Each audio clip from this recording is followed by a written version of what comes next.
का अर्थ समझेंगे। चलिए एक बार सब हाथ जोड़ लीजिए।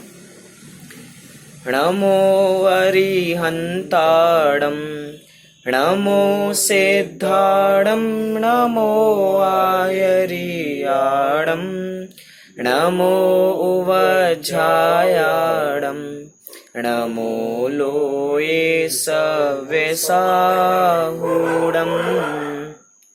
मंगलम भगवान वीरो मंगलम गौतमो गणी मंगलम कुंद कुंदाद्यो जैन धर्मोस्तु मंगलम आत्मा ज्ञानम स्वयं ज्ञानम ज्ञानादन्यत् करोति किम् परभावस्य कर्तात्मा मोहोऽयं व्यवहारिणाम् अज्ञानतिमिरान्धानां ज्ञानाञ्जनशलाकया चक्षुरुन्मीलितं येन तस्मै श्रीगुरुवे नमः। तस्मै श्रीगुरुवे नमः। ये हुआ हमारा मंगलाचरण। एक मंगलाचरण वास्तव में किस लिए किया जाता है कि मंगल से कोई भी काम की शुरुआत हो और मंगल से ही उस काम की समाप्ति हो। एक तरीके से समाप्ति कहा जाए या उसको पूर्ण कहा जाए।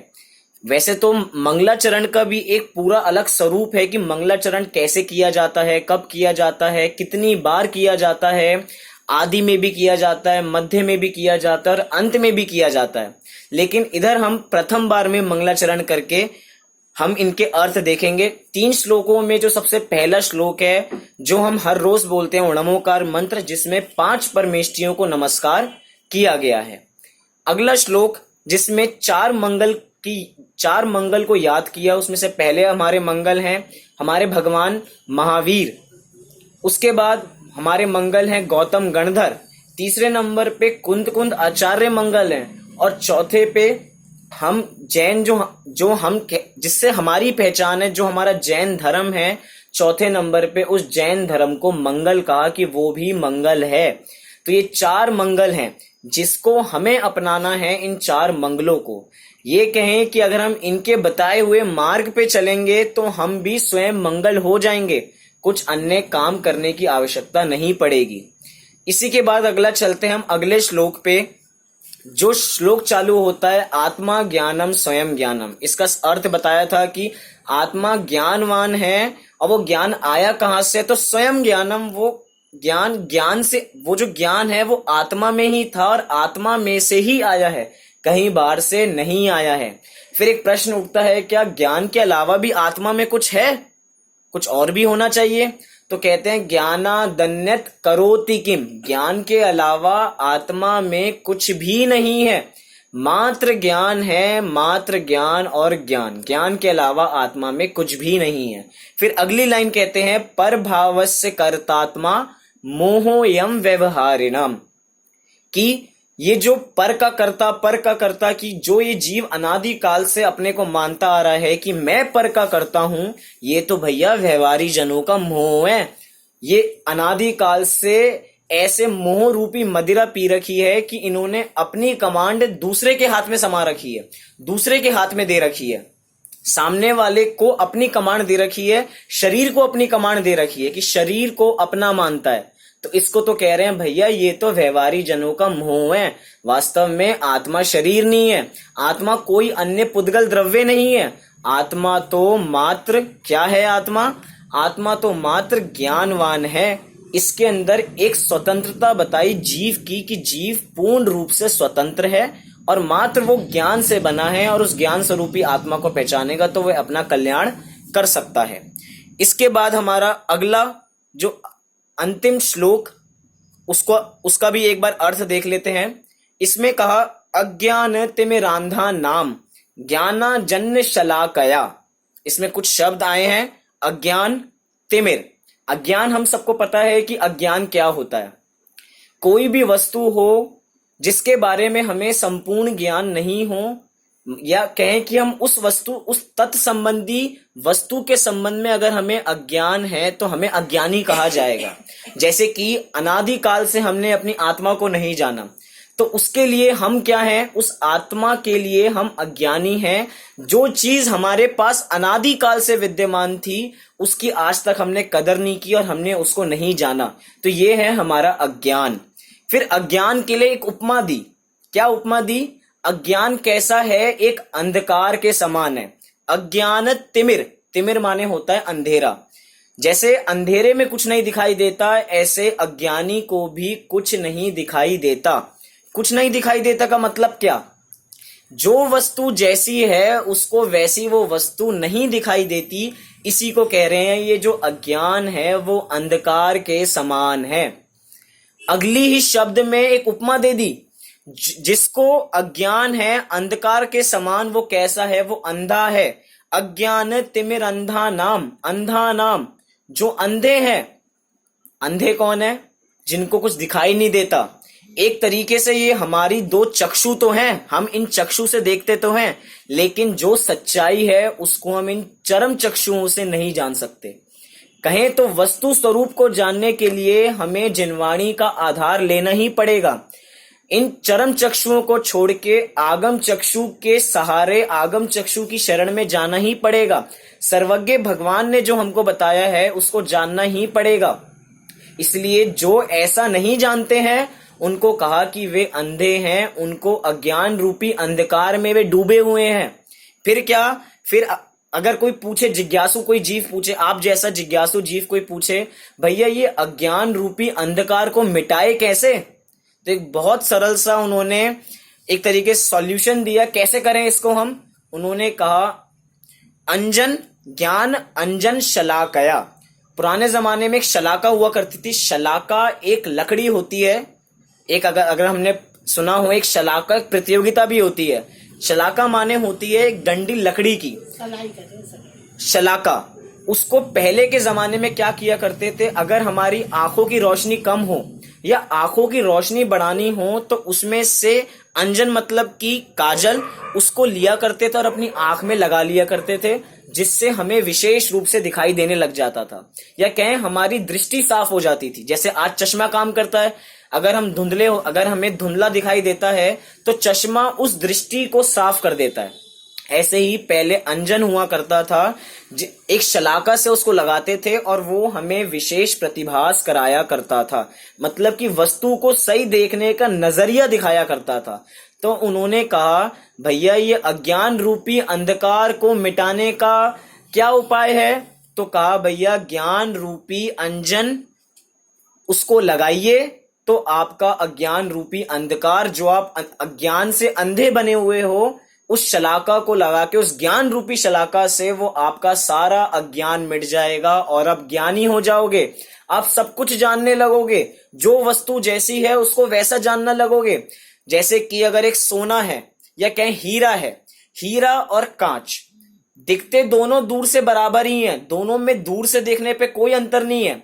अगर हम जैसे अज्ञानी पहुंच जाएं, हमारे सामने एक हीरा रखा हो, एक चिंतामणि रत्न और एक कांच का टुकड़ा, तो हम उन दोनों में फर्क नहीं कर सकते कि कौन सा चिंतामणि रत्न है और कौन सा कांच का टुकड़ा है। लेकिन एक हीरे का पारखी या कहें एक रत्न का पारखी वो स्पष्ट जान सकता है कि भैया ये एक रत्न है, ये बहुत अनमोल है, और ये कांच का टुकड़ा जिसकी कोई कीमत नहीं है।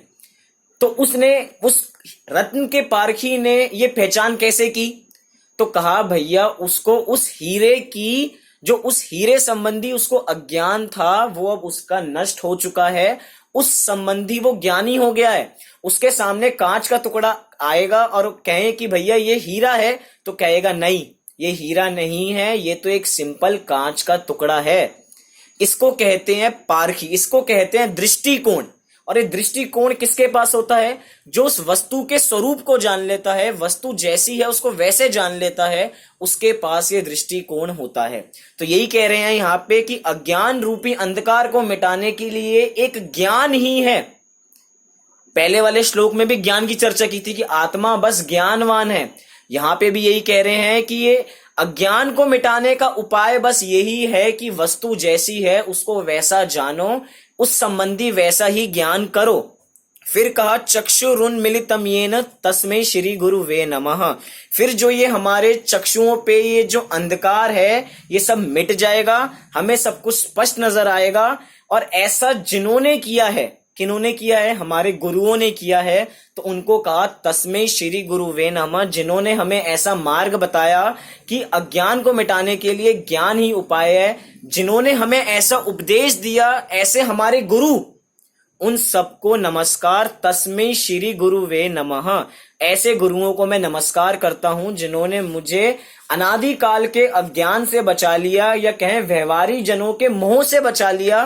जो एक वस्तु के स्वरूप को सच्चा दिखाने का मार्ग जिन्होंने हमको दिखा दिया, या कहें कि सम्यक दर्शन, सम्यक ज्ञान, सम्यक चारित्र की प्राप्ति कैसे करें, इसका रास्ता हमको बता दिया। बहुत बड़ी बात है ये। इसीलिए हमने यहाँ पे तस्मै श्री गुरु वे नमः ऐसा यहाँ पे कहा है। तो यहाँ पे हमारे हुए मंगलाचरण पूरा हुआ। हमने चौथे श्लोक का अर्थ देखा। ये मंगलाचरण ऐसे ही हम रोज पढ़ा करेंगे जिससे हमको ये याद हो जाए। अब चलते हैं हम अपने अगले पड़ाव पे। अगला पड़ाव है हमारा प्रश्नोत्तर विभाग, जिसका पेज नंबर है 1, पेज नंबर जिसका है 6। पुस्तक में हम सब, अगर हमने सब पुस्तक निकाल रखी हो तो पुस्तक नंबर 6 निकाल लें। पुस्तक में पेज नंबर 6 निकालें, उसके अंदर प्रश्नोत्तर ऊपर लिखा होगा। सबको मिल गया? चलिए, प्रश्नोत्तर जहां पे लिखा है वहीं से हम प्रारंभ करते हैं। कुछ आपको दिखाई दे रहा होगा वहां पे सबसे पहला प्रश्न, प्रश्न नंबर 1, जैसे केबीसी में चलता है प्रश्न नंबर 1। इसमें ऑप्शन भी मैं ही दे रहा हूं और आंसर भी मैं ही दे रहा हूं। आपको बस समझने का काम है। अगर कुछ भी समस्या आती है तो आप मुझको बाद में बता सकते हैं। तो प्रश्न नंबर 1 प्रश्न है, विश्व किसे कहते हैं? क्या प्रश्न? मैं फिर से प्रश्न दोहराता हूं, विश्व किसे कहते हैं? आपके मन में बहुत सारी कल्पनाएं अभी चल रही होंगी कि विश्व किसे कहते हैं। विश्व शब्द तो सुना हुआ लग रहा है, रोज सुन रहे हैं। आजकल टीवी पे विश्व की चर्चा ही चल रही है कि विश्व के किस किस कोने में कोरोना फैल चुका है, यहां कितना कोरोना फैल गया। फिर कह रहे हैं कि पूरे विश्व में कोरोना फैल चुका है, कोरोना नाम का वायरस पूरे विश्व में। ये विश्व शब्द सुनाई दिया, पूरे विश्व में। ऐसा हम रोज सुन रहे हैं टीवी में कि पूरे विश्व में कोरोना नाम का वायरस फैल चुका है। क्या ये वो विश्व है? हमारी दृष्टि क्या है कि आप, बहुत सारे लोगों को पता होगा कि विश्व किसे कहते हैं। कुछ लोगों ने उत्तर भी देख लिया होगा कि विश्व उसे कहते हैं कि 6 द्रव्यों के समूह को विश्व कहते हैं। लेकिन क्या है, हमारी दृष्टिकोण क्या है कि जब हम धर्म की कक्षा में बैठे होते हैं तो ये सोच के बैठते हैं कि जब हमसे पूछा जाएगा विश्व किसे कहते हैं, तो कहते हैं कि 6 द्रव्यों के समूह को विश्व कहते हैं। और जब लौकिक में पूछे भैया विश्व क्या है, तो भैया जो हमें पता है ना, गोल, जिसको कहते हैं हम यूनिवर्स, उसको हमने विश्व मान, वर्ल्ड, जिसको हम वर्ल्ड कहते हैं, उसको हमने क्या मान रखा है कि यही विश्व है। लेकिन मैं आपको बताना चाहूंगा ये जो विश्व है ये बहुत छोटा हिस्सा है, बहुत छोटा। जो हम देखते हैं कुछ लोगों के घर पे टेबल पे रखा होगा वो ग्लोब, देखा है आपने ग्लोब, वो पूरा जो गोल घूमता है, उसको भी विश्व कहते हैं। लेकिन भैया वो विश्व का एक बहुत छोटा हिस्सा है, बहुत छोटा। कितना हिस्सा? एक तरीके से हम जिस विश्व की बात कर रहे हैं उसके मुकाबले वो कुछ भी नहीं है। हमारा विश्व है 3 लोक, मतलब कि अधोलोक, मध्य लोक और ऊर्ध्वलोक। और जो हम विश्व की चर्चा सुनते हैं या हमने किताबों में पढ़ रखी है, वो विश्व क्या है? ऊर्ध्वलोक चला गया उसको छोड़ो, अधोलोक चला गया उसको छोड़ो, मध्य लोक का एक छोटा सा हिस्सा जम्बू द्वीप, जम्बू द्वीप में भी एक भरत क्षेत्र, उस भरत क्षेत्र में भी एक आर्यखंड, और उस आर्यखंड में भी एक उठा हुआ हिस्सा, एक उठा हुआ भूमि, एक जिसको हम भू कहते हैं, भूमि कहते हैं, वो है जिसको हम जानते हैं विश्व के नाम से। सोचिए, जो विश्व की कल्पना हमने कर रखी है कि विश्व बहुत बड़ा है, वो विश्व वास्तव में इतना सा है इस जैन धर्म के विश्व के सामने। एक तरीके से यहां पे विश्व 2 प्रकार के हो गए। एक जो हम जानते हैं, जिसको हमने अभी तक मान रखा है, लेकिन केवल ज्ञानी के ज्ञान में जो विश्व है वो केवल ज्ञानी के ज्ञान में जो विश्व है वो है 6 द्रव्यों का समूह। मतलब कि एक बहुत बड़ी चीज हो गई। क्या है, हम शुरू से हम कुएं के मेंढक रहे हैं, मतलब कि हम बहुत कम जानते हैं। कुएं में ही अपनी पूरी जिंदगी संभाली है, लेकिन अगर कुएं से बाहर निकल के देखें तो बहुत सारा जगत अभी भी है। हमने क्या माना है कि विश्व बहुत छोटी चीज है। क्या है, आज तक हमने सर्वज्ञ के ज्ञान पे भरोसा नहीं किया, क्योंकि जैन धर्म अगर टिका है तो वो सर्वज्ञता पे टिका है। अगर सर्वज्ञ भगवान है तो जैन दर्शन है, क्योंकि उस जिसका हम विस्तार जान रहे हैं वो कैसे जान रहे हैं, वो सर्वज्ञ भगवान है तो हम वो विस्तार जान पा रहे हैं। अभी के लिए इन चक्षुओं को बंद कर दीजिए। इन चक्षुओं से जो विश्व जान रहे हैं उस विश्व को जानना बंद कर दीजिए। ये विश्व है सर्वज्ञ भगवान का विश्व। सर्वज्ञ भगवान का विश्व माने सर्वज्ञ भगवान के जो ज्ञान में विश्व आ रहा है उसकी चर्चा हम अभी कर रहे हैं। तो एक बार मैं फिर प्रश्न दोहराता हूं कि विश्व किसे कहते हैं। तो विश्व कहते हैं 6 द्रव्यों के समूह को विश्व कहते हैं। 6 द्रव्यों के समूह को, मात्र 6 द्रव्यों के समूह को नहीं भाई, बहुत सारे द्रव्य हो सकते हैं। इधर ही 4-5 द्रव्य हमें दिखाई दे रहे हैं, यहां पे मेरे सामने 7-8 द्रव्य बैठे हैं। ये तो बहुत सारे द्रव्य हो गए। अभी बहुत सारे रोड पे चल रहे होंगे या घरों में बैठे होंगे, हर जगह बहुत सारे द्रव्य दिख रहे होंगे। अबे भाई, अपनी भारत की संख्या ही 135 करोड़ है, तो कितने सारे द्रव्य तो यही हो गए।